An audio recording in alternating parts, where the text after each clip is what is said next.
जीवन देवता ठाकुर जी के चरणों में मेरा कोटि कोटि प्रणाम।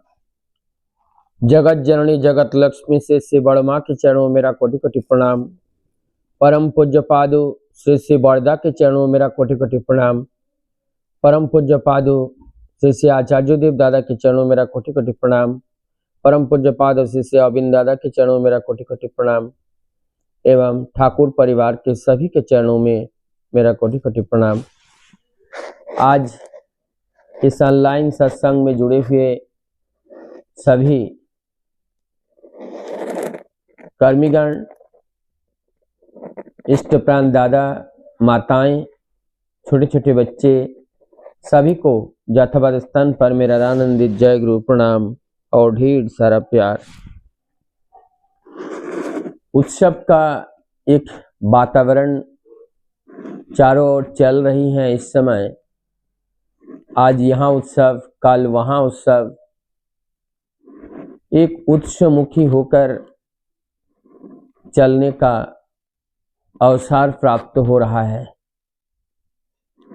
सभी आनंदित हैं, सभी उल्लासित हैं, सब खोए हुए हैं, डूबे हुए हैं प्रभु की इस लीला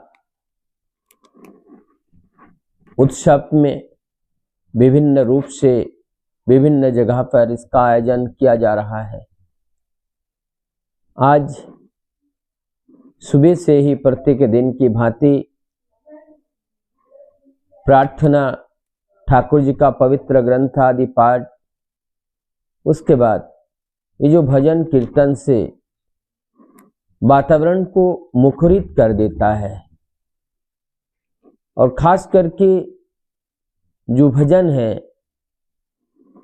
हमें एक ऐसे एकमुखी कर देते हैं, हमारी वृत्ति प्रवृत्तियों से जकड़ी हुए बंधन को तोड़ देते हैं और हमें एकमुखी कर देते हैं। एकोमेव अद्वितीयकम, उस परम सार तत्व के साथ हम जुड़ जाते हैं। क्षण भर के लिए भूल जाते हैं अपने इस देह रूपी मिथ्या अस्तित्व को, भूल जाते हैं जगत के इस संबंध को। एक पल के लिए एकदम सब कुछ भूलकर उन्हीं के साथ जुड़ जाने का सौभाग्य प्राप्त होता है ऐसे भजन कीर्तन के माध्यम से। कीर्तन साधक साधिकाओं के लिए एक अमृत तुल्य है। जो आनंद की खोज करना चाहता है, इस कीर्तन के माध्यम से वहां प्रवेश करना होता है। तो ये प्रवेश का द्वार है जहां परमानंद का खान है, जहां जीवन में जाकर अपने जीवन की शान बढ़ जाती है, अर्थात उस अमृत रस का पान करने का। बहुत ही सुंदर रूप से भजन कीर्तन हुआ। अब हम लोग प्रवेश करते हैं आज के विषय वस्तु।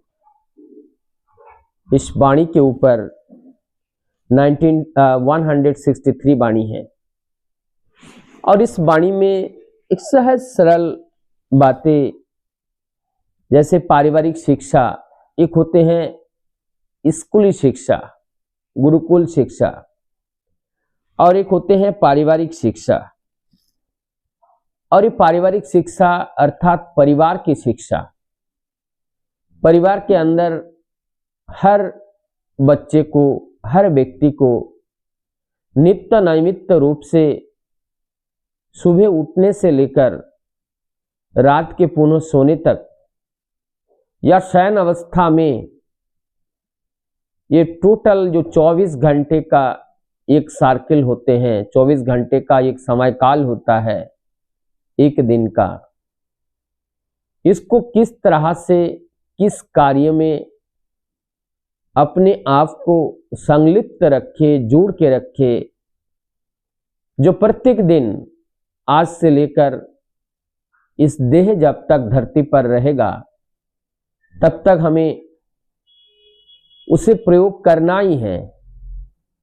जैसे सुबह उठना, जगना, शौच इत्यादि कार्य करना, नाश्ता करना, फिर अपने इससे पहले जो पूजा पाठ, अध्ययन अध्यापना, ये मतलब सब कुछ अगर देखा जाए जो षटकर्म है, यजन याजन, अध्ययन अध्यापना, दान और प्रतिग्रह, तो ये सब कुछ हमारा जीवन का नित्य कर्म के रूप में है। और इस नित्य कर्म को प्रत्येक दिन हमें करना है। इसलिए ठाकुर जी यहाँ बोलते हैं कि नित्य कर्म जो हमारे जीवन को जीवंत रखने के लिए जरूरत है। इसलिए जीवनीय रसायन जो है, जो रस प्रदान करके हमारी देह रूपी अस्तित्व को बना के रखते हैं, तो उस कार्य को हम प्रत्येक लोग घर पे सीखेंगे और ऐसा कार्य को ही पारिवारिक शिक्षा कहते हैं। साधारणतः ये पारिवारिक शिक्षा अधिकांश घरों से उठ चुका है और इस पारिवारिक शिक्षा उठ जाने से अधिकांश लाचार, अधिकांश सहायहीन बोध का एहसास हो रहा है और जिस वजह से लोग बेरोजगारी का शिकार हो रहे हैं, असहाय का एहसास हो रहा है।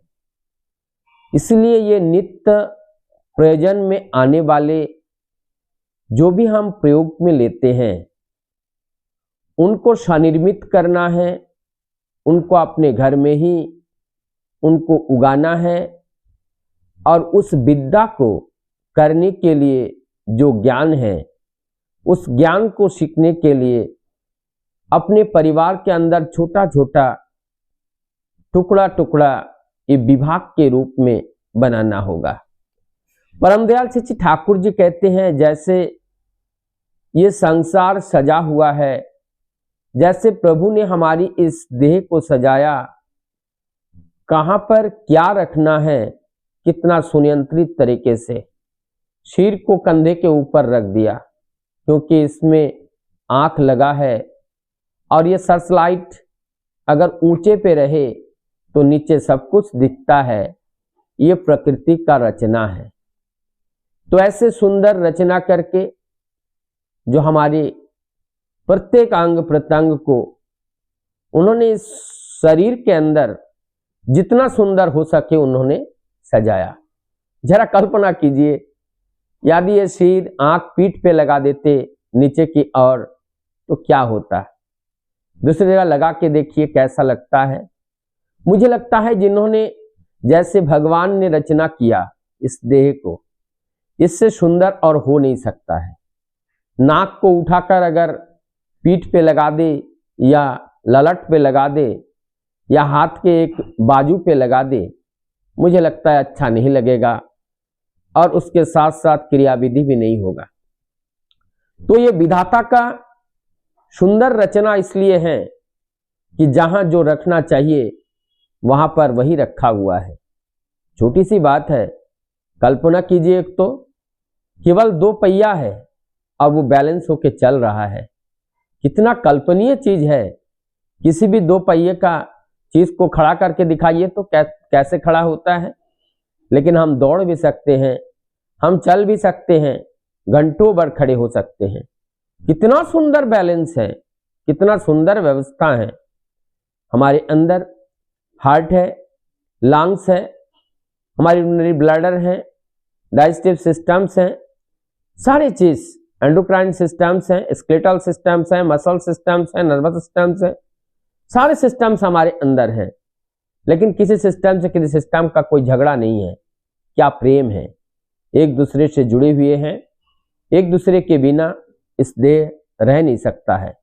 इसलिए ठीक इसी प्रकार से हमारा जो पारिवारिक शिक्षा है, पारिवारिक शिक्षा के माध्यम से हमारे घर के अंदर हर व्यवस्थाएं होनी चाहिए और वो प्रत्येक परिवार में क्या क्या होनी चाहिए। ठाकुर जी कहते हैं एक गवेषणागार हो, मतलब एक लाइब्रेरी हो, जहां पर विभिन्न तरह के ज्ञान का सामग्री जहां पर रखा हुआ, जैसे धर्म ग्रंथ हो, और वहां पर जैसे चिंतन के लिए बैठा जाए, प्रत्येक दिन बैठा जाए और हर विषय में सोचा जाए, अनुसंधान किया जाए, उसके बारे में सोचा जाए, समझा जाए कौन सी बात कैसे कैसा लिखा है। हमारे पास डिक्शनरी हो और एक ही बात के अनेकों भाष्य हमारे पास हो और उस भाष्य से हम वहां पर चिंतन करेंगे। हम लोग एक बात ये सोचते हैं कि ये जो धार्मिक ग्रंथ हैं ये केवल साधन भजन के लिए, हाँ साधन भजन का अर्थ है शुद्ध होना, हमारा हर कार्य शुद्ध होने के लिए है। शुद्ध होने का अर्थ है जो हम जानते नहीं हैं, ना जानकर गलत कर रहे थे, अब जानकर हम सही करने लगे, ये शुद्धिकरण है। ये शुद्धिकरण ज्ञान की प्राप्ति करने से होती है। जैसे जैसे हम ज्ञान की प्राप्ति होते हैं वैसे वैसे हमारे कार्यों में एक परिष्कृत आना शुरू होता है, एक शुद्धता आना शुरू हो जाता है।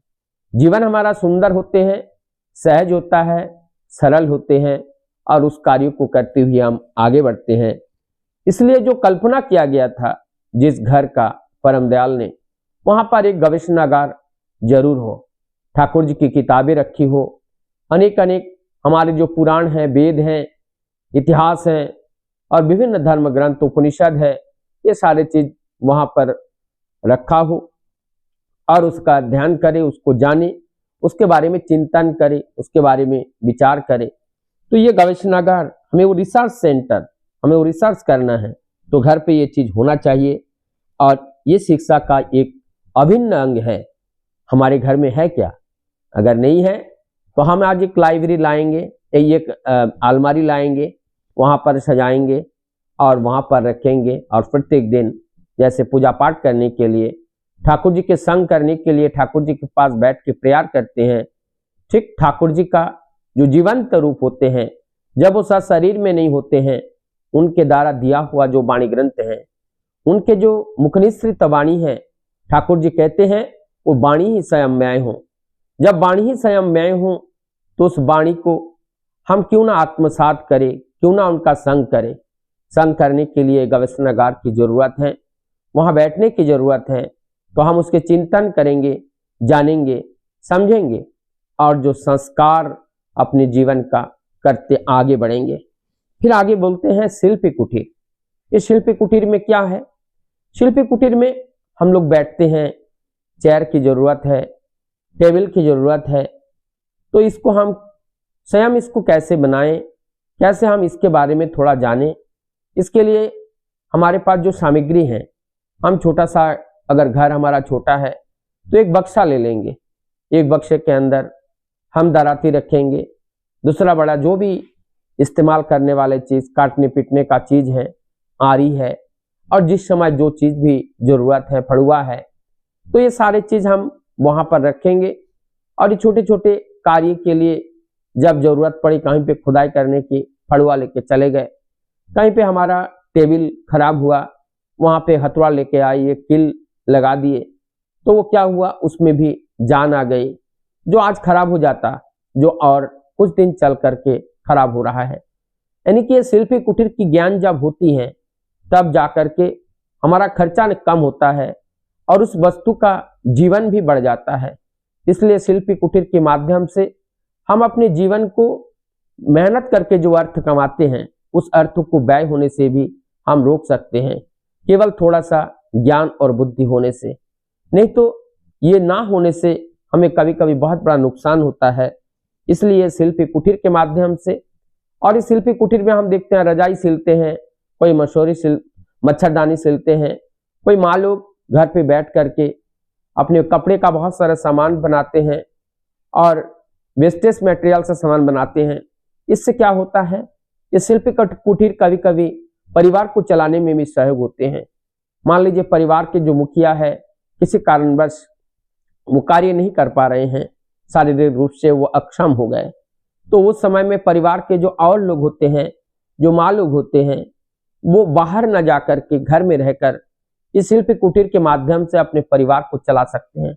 कितनी महत्वपूर्ण चीज है, क्योंकि जैसे ही एक परिवार का जो मुखिया है वो जब असहाय हो जाते हैं, परिवार भी असहाय हो जाता है। मुझे लगता है परम दयाल ने शिल्प कुटीर का महत्व इसीलिए दिए हैं। नारी नीति में तो शिल्प कुटीर को माताओं के लिए एक बहुत बड़ा चीज बताया कि ये जीने के लिए ये चाहिए। शिल्प कुटीर के बिना ये जीवन अधूरा है। सिलाई करना, उसके बाद और भी जितने भी घर बैठ के हम कार्य कर सकते हैं, ये सारी कार्य शिल्प कुटीर के अंतर्गत आते हैं। तो इस शिल्प कुटीर से हम अपने परिवार को भी पाल सकते हैं, अपने जीवन को भी आगे बढ़ा सकते हैं और परमपिता के कार्य भी कर सकते हैं। हमें किसी के अंडर में जाकर रहना नहीं पड़ेगा, किसी को बॉस बनाना नहीं पड़ेगा, तो हमारा जीवन सुंदर होगा, चारित्रिक पतन नहीं होगी। तो इस तरह से शिल्प कुटीर की बहुत बड़ा महत्व ठाकुर जी ने दिए हैं। और ये कुटीर का मतलब जिस घर के अंदर इस तरह का शिल्प बने, जो हमारे जीवन में प्रयोग में आते हैं, प्रत्येक दिन जो प्रयोग में आते हैं, वो सब एक शिल्प कुटीर का रूप दे सकते हैं। कैसे हैं? साबुन है, तेल है, हमारा बैठने का सामान है, पैदान है, ये सारी चीज हम घर में एक एक करके इसको बनाने की व्यवस्था कर सकते हैं।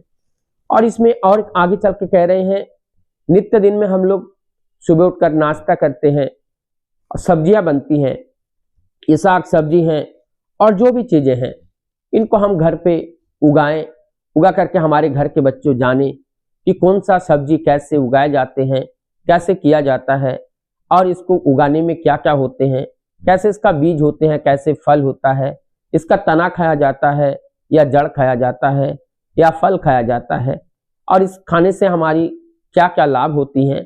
तो ये सब चीज के बारे में जानना बहुत जरूरी होता है। नहीं तो कहेगा कि ये गेहूं कहाँ से पैदा हो रहा है, कोई बड़े पेड़ से आ रहा है क्या, या किसी कहीं से खुदाई करके ला रहे हैं, इसके बारे में पता होनी चाहिए। और इसको पता के साथ साथ ये जो शिल्प कुटीर के रूप में हमारी जो नित्य प्रयोजनीय उत्पादनीय है, जो कृषि कार्य है, अगर हमारे पास थोड़ा खेत है तो उसको हम कर सकते हैं। नहीं है हम शहर पे रह रहे हैं, लेकिन शहर में भी गमला लगा करके उसके अंदर जो हमारा नित्य दिन खाते हैं एक आध उसको उगा करके हम उसको अपने अभ्यास में ला सकते हैं, और वो ला करके हम उस साग सब्जियां उगा कर हम उसको खा सकते हैं। और अगर थोड़ा खेत है, खाली जगह है, वहां पर भी हम इसका उपयोग कर सकते हैं। कुल मिलाकर कहने का अर्थ है, जीवन में प्रयोजन होने वाले हर चीज के बारे में हमें जानकारी होनी चाहिए, और उस जानकारी के लिए ही हमारा ये उत्पादन उपयोगी जो कृषि कार्य है, इस कार्य को भी हमें सीखना पड़ेगा। सब्जियां कैसे लगाए जाते हैं, ये सब करना पड़ेगा। ठाकुर जी यहाँ कहते हैं, जी अगर हम ये सब कुछ करें तो अव्याहत रूप से हम आगे चल सकते हैं, यानी कि हमारे जीवन में कोई बाधा नहीं आती है, जीवन अत्यंत सहज हो जाता है, खर्चा भी बहुत कम हो जाता है। जब हम ऐसे कार्य में ध्यान देते हैं, हमारा ज्ञान भी वर्धन होता है और जीवन भी वर्धनशिला होती है, जीवन में आनंद भी आता है। और ऐसी शिक्षा को जब हम पाते हैं, ऐसी शिक्षा को हम पा करके चलते हैं, और ये कहते हैं कि ये शिक्षा किसको अर्जित करना चाहिए, अर्जन करना चाहिए, ये स्त्री पुरुष दोनों का अर्जन करना चाहिए। मैं भी यहाँ पे एक बात बताते हुए चलो, मैं है मोटरसाइकिल चला रहा हूँ, साइकिल चला रहा हूँ या फोर व्हीलर चला रहा हूँ, जो भी चला रहा हूँ, खराब हुआ, मिस्त्री के पास गए, मिस्त्री ने कहा क्या हुआ, हमने कहा पता नहीं, साइकिल चल नहीं रही है, मोटरसाइकिल चल नहीं रहा है, गाड़ी चल नहीं रहा है, हम बता नहीं पाए। लेकिन एक व्यक्ति गए, जाकर के वहां कहा कि भैया, उन मिस्त्री ने पूछा क्या हुआ, उन्होंने कहा हमारा गाड़ी में थोड़ा ये चीज खराब हो गया। जब उस चीज की बात बता करके उन्होंने उस मिस्त्री से ठीक कराया तो 100 रुपया में हो गया, और जब पूरा उनके हाथ में छोड़ दिया तो उस मिस्त्री को पता चल गया कि इनको किसी के बारे में नॉलेज नहीं है, वो 100 रुपया के 500 रुपया उनसे ले लिए। तो ये जानकारी होने से हमारी आर्थिक दृष्टि से हमें मदद मिल सकती है, कोई हमें अनन फनन गलत तरीके से लूट नहीं सकता, उससे भी हम बचत कर सकते हैं। घर में हमारा इलेक्ट्रिक का सामान है, थोड़ी नॉलेज तो होनी चाहिए, कौन सी तार कहाँ से आ रही है, कहाँ से जा रही है, कौन सी बाल्ब कितने की आ रही है, ये सब ज्ञान होनी चाहिए। ये बिना ज्ञान के हमारे जीवन सहज नहीं होता है, हमारा जीवन कठिन हो जाते हैं।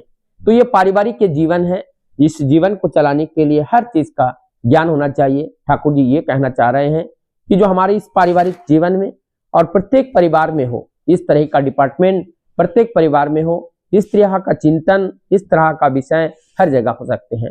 हाँ, समस्याएं थोड़े बहुत आ सकते हैं शहर में रहने वाले कृषि कार्य के लिए, लेकिन उसको एग्जाम्पल के लिए, जानने के लिए, सीखने के लिए, देखने के लिए घर में हम गमला लगाकर बड़े बड़े जो व्यवस्थाएं हैं वो सब हम छत पे करके हम अपने बच्चों को भी ये सिखा सकते हैं, या कभी कभी गांव में जा करके हम उनको सिखा सकते हैं। इस तरह का से अनेक व्यवस्था है और इस व्यवस्थाओं के बारे में परम दयाल ने हम लोगों को दिए हैं। मैं इतना ही मुझे समझ में आया जो मैं आप लोगों के सामने प्रस्तुत करने का कोशिश किया हूं, और इस